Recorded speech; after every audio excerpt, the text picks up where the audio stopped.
Is self-doubt secretly blocking your greatness? Ask yourself this question, Have you ever felt that you're just one step, but that step never comes?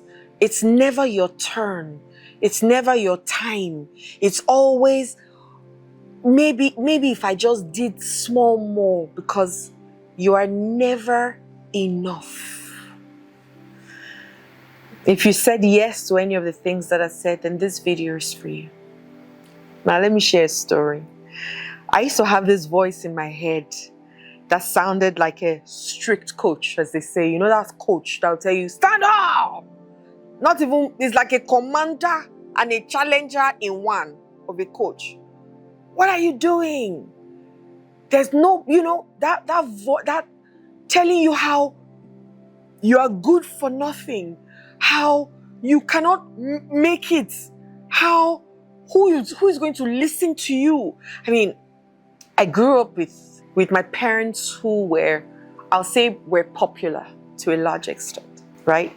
And they were both television people. And my mom still is. My dad has transitioned into a different form at the moment. But up until he left, I mean, they still talk about his investment in the television and in the theater industry. And I'm very grateful for his own part. But what it did also for me as a child, especially when I grew up and I decided I wanted to toe in the same lane, it created this huge self-doubt in me. I used to think that if I mentioned my name and people did things for me, it would be because I am daughter of. You know that feeling? I would only be getting favors because of, not because I've merited it, not because I have great skills, but because I am the daughter of. So I made a huge blunder and I stopped talking about who I was connected to, i.e. my parents. So you'd ask me what's my name and I'll say my name is Adeola. You say, Adeola what? I'll say, and then I freeze, then I might say Adeola Oloyede. And they say, which Oloyede? And my next immediate question is, which Oloyede do you know? I would never mention who it is immediately. And they'll say, I know this Oloyede that used to be on TV, blah, blah, blah. I'll say, yeah, that's the one, with my eyes rolling. I remember my first job in Big Brother in Nigeria.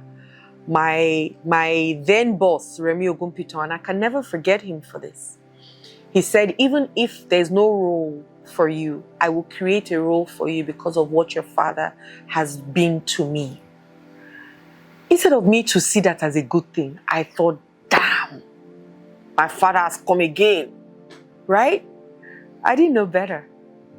And so I had this lingering, and this may be the first time I'm confessing it in open like this, I had this lingering self-doubt. Because on top of all of these things, my parents both had impeccable integrity in the industry. That you would never hear anything negative about my mother or my father. And so I used to think, this one, whenever they would talk about me, they'll say daughter of, before they even call my name, they'll say daughter of Bimbo and Tunde Oloyede. That's when maybe that's if they even remember to mention my name. Starred in XYZ, right? They will hardly ever mention my name. And so I thought, I don't want to be the one that will bring bad press upon my parents. And so then I had a lot of actor friends. And of course, once again, I was born in the industry. So I grew up with most of the celebrities, at least coming to our house or coming to my dad's office, because a lot of them walked through him to the big stage or to the big screens.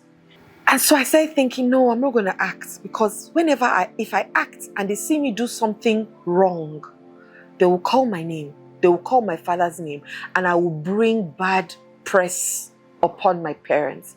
So I shied away from all the things that I could have done at the time in front of the camera, and I stayed behind the cameras.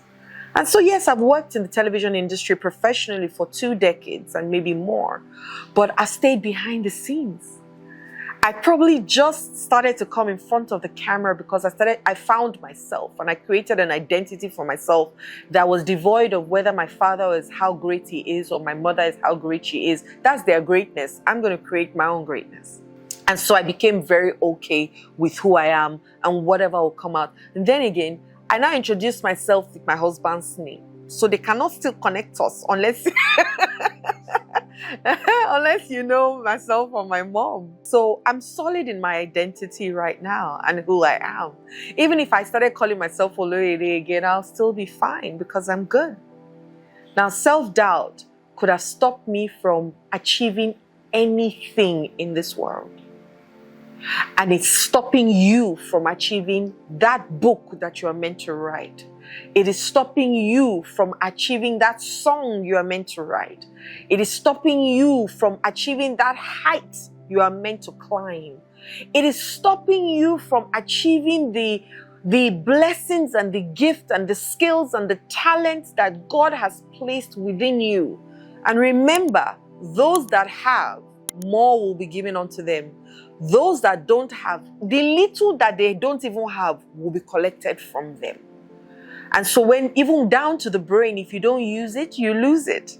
That's what happens. So what's one thing that you can do to help yourself with self-doubt today? Is you want to catch that voice that is telling you, I'm not worthy. I can't do it. If I go there, nobody will give it to me.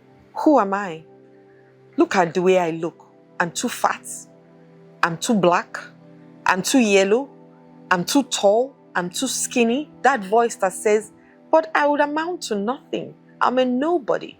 Me, stand in front of people and speak to them, they will all walk out of the room because I've got nothing to say. That voice is the voice I'm talking about. And I'm holding my hand like this because I say, catch it. Because that voice will always be there. And it's actually there, believing that it's helping you and protecting you. So it's not really that. Its intention is not to be bad. Its intention is to remind you of all the things that other people said you will not be able to do, so that you don't hurt yourself. Don't do it. Just leave it jejely. And so you stay small and you keep it a wish in your mind and you just keep turning it around and turning it around in your mind. Oh, if I can just. Meanwhile, you're doing nothing because you're afraid that thing that you have deep in your heart that will happen to you will happen. And so you just don't try. So you want to catch that voice and ask yourself, whose voice is this? This is the exercise. When you catch it and you say to yourself, oh, nobody's going to listen to me. Ask yourself, whose voice is this? I remember my dad, for the longest, he'll tell you partnerships are the worst. Don't partner with anybody. If you partner with people, they will mess you up. And that was his own experience. But he was putting his experience as to become my reality. And I refused it. Till today, I believe that partnerships are phenomenal because 2 would take down 10,000, the Bible says. However, these 2 have to be going in the same direction. It's not just anybody you pick on the streets to partner with. You want to partner with somebody who has values like you, who has some beliefs like you, who connects and aligns with you in such a phenomenal way, and also is going the way that you are going. Because if we start like this and we both are going this way, what's happening? It's a throuple we have created. But if we start like this and we're both going this way, then we're creating a triangle. For those who know what throuple is, you would understand what I'm saying. We're creating a relationship now with all kinds of different people. Nah, it's not going to work, right? So you want to catch it and ask yourself, whose voice is this? So if I sit down at any point in time and thinking, partnerships do not work, I'll ask myself, whose voice is this? It's my father's voice. Is that my belief? No. So I'll thank it. Thank you. Thank you for sharing. Thank you for sharing. Thank you for sharing. However, I want to partner with people, and I'll find the right people who are going the way that I'm going, with a heart of gold like mine, who I will connect with. And as I'm looking for them, they are looking for me too. Did you see what I did with that? Let me share another story. And I'll share another point, okay? Now, my inner critic used to say things to me like, you're not good enough, you're going to mess this up, they're not going to like you. As a stepmother, you're going to end up being the wicked stepmother. You're going to be a hopeless wife. Well, it was already telling me I was a hopeless wife. It was already telling me I was a hopeless mother. It told me I was a hopeless stepmother. And I was just going round and round and round and round in the circles of my own negative thoughts. Only me going round and round. It was a looping tape. I couldn't go out of my bedroom without telling myself, see how ugly you look. Like, to the point where if people look at me and say, oh, you look beautiful, I'll be looking back to say, maybe there's somebody behind me that they are talking to. It cannot be me you are talking to, because how am I beautiful? Now, if you tell me I'm beautiful, I'll tell you, thank you, I know. Because the beauty is not just on the outside. There's a huge beauty on the inside. And I always tell people, if you spend time with me, you will love me, right? Why? Because I know who I am, and I know what I bring to the table, and I know how I live the way that I live, right? And so I can tell you clearly. So what did I do? Once again, so you catch it, you flip it. So you write down a self-doubt statement that you probably tell yourself all the time, and rewrite it as boldly and confidently as you can. So you want to write, so the lie that you tell yourself, write it in pencil and leave room. Every lie that you tell yourself, I can't do good enough, just leave room. Leave 2 sentences, then write another lie. Write all the lies that you have told yourself that is making you doubt yourself. Then with red ink, red pen, write what the truth is. So if you write, I am not good enough, and you ask yourself, remember the last exercise, whose voice is this? It's my mother's voice. Okay, what would I like my voice to sound like? I want my voice to sound like I am good enough just the way I am. Write that down in red ink. I'm good enough just the way I am. There's no one like me. I am an unrepeatable miracle. I love that line, guys. That line helped me develop myself, my inner self so strongly, because there's nobody like me. And I'm not like anybody else. And I don't want to be. Right? I can like certain things that you do, the way you dress, the way you look, the way you talk. I can want to pick a few things, but I've got to make it me. When I make it me, then now I'm authentic to it. Right? So I don't want to be like anybody. I want everybody to be like themselves whilst I'm like myself, and I enjoy who I am. So flip the script. Catch the script, flip the script, and change it to who you want to be. I can't stress this enough. Surrounding yourself with confident people. As beautiful as my mother is at 70 years old, oh, you should see her picture. She looks stunning. Sometimes I look at her and I'm just like, yeah, thank God this woman is my mother. At least I have a glimpse of what I will look like. If I do all the things she's doing to herself, by 70, I will look this hot. That's what I tell myself. But I'm not sure that she really sees it within herself. I think, when people say, you look so young, she'll be like, really? Because there's a little bit of that lack of confidence within herself that I see. And not just with her, with so many people. Now we're doing all kinds of things, Botox, fillers, BBL, all kinds of things. Now, if those things are enhancing your confidence, then I'm up for it. But if those things are the things you're relying on to make you confident, then you're backing up the wrong tree. Because nothing external can make you confident. Nothing. It might seem like it. Like if for example, I feel worthless.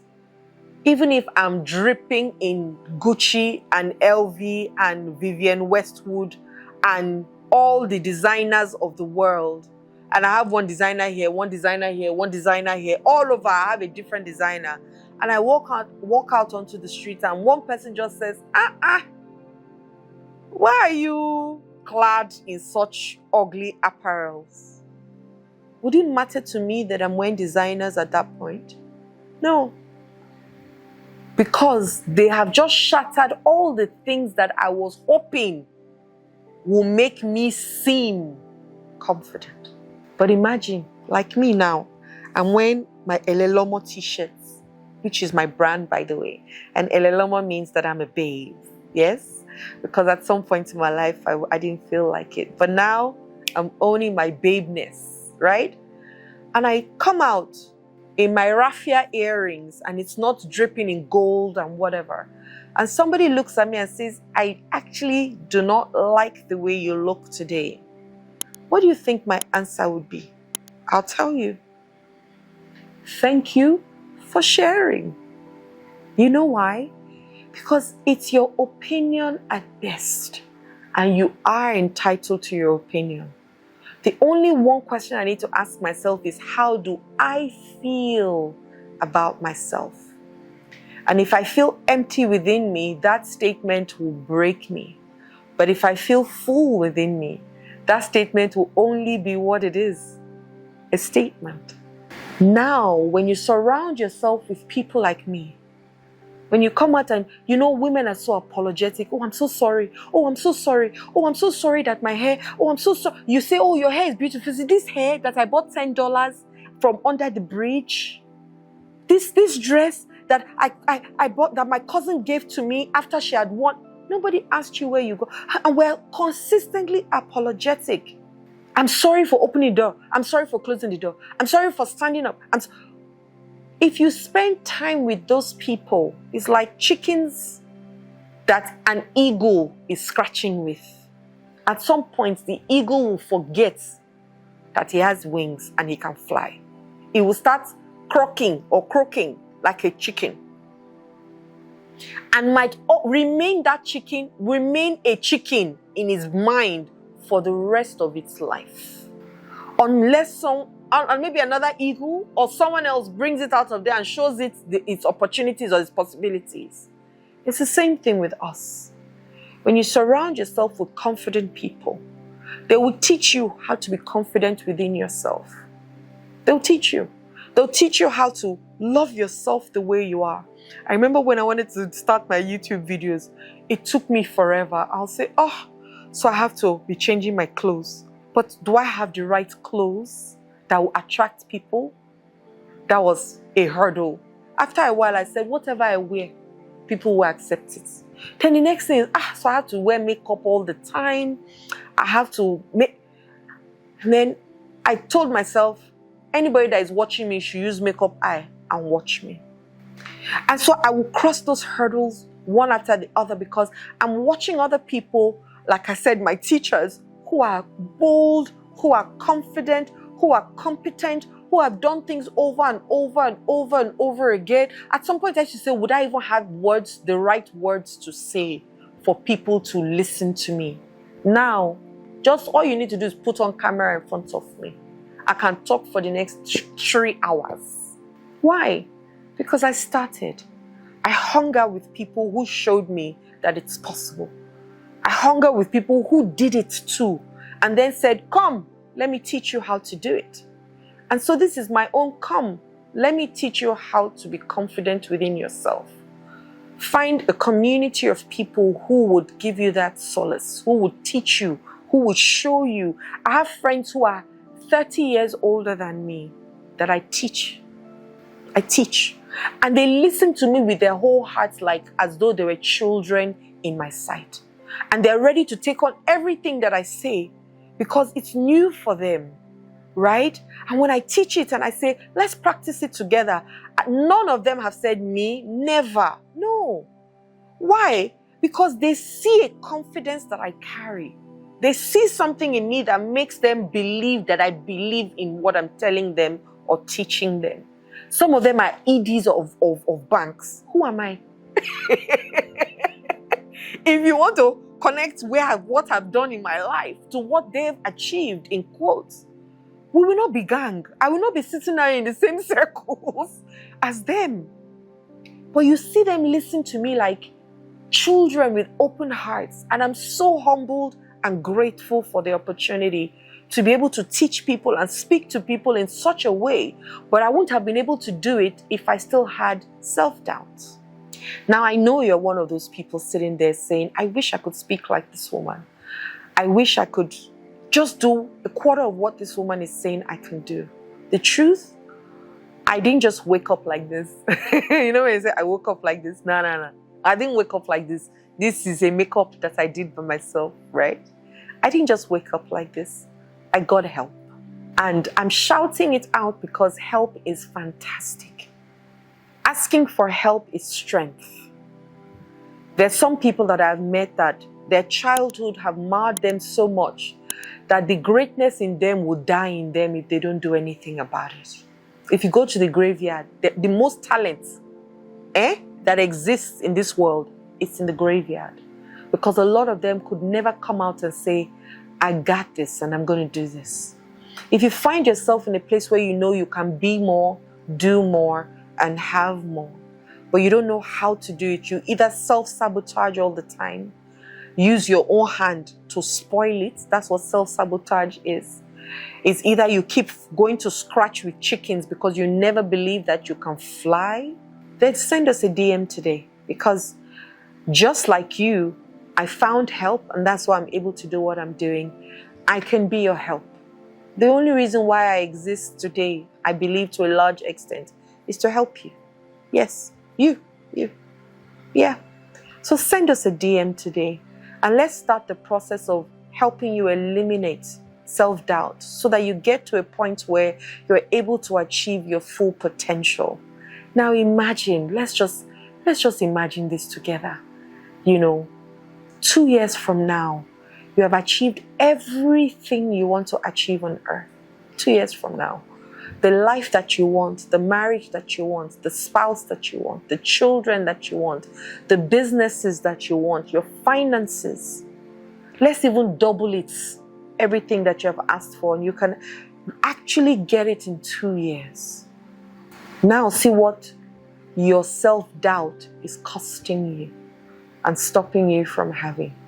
Send us a message today so that you can actually achieve what you just envisioned.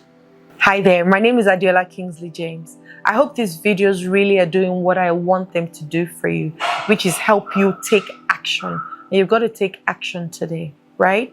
Click the link below, click the notification bell, click the subscribe button, share me with other people. That's action, right? If you share me with other people, it means that you and your community are growing together. You're not the only one growing. Imagine a world where everybody becomes a happy person and every place becomes a happy place.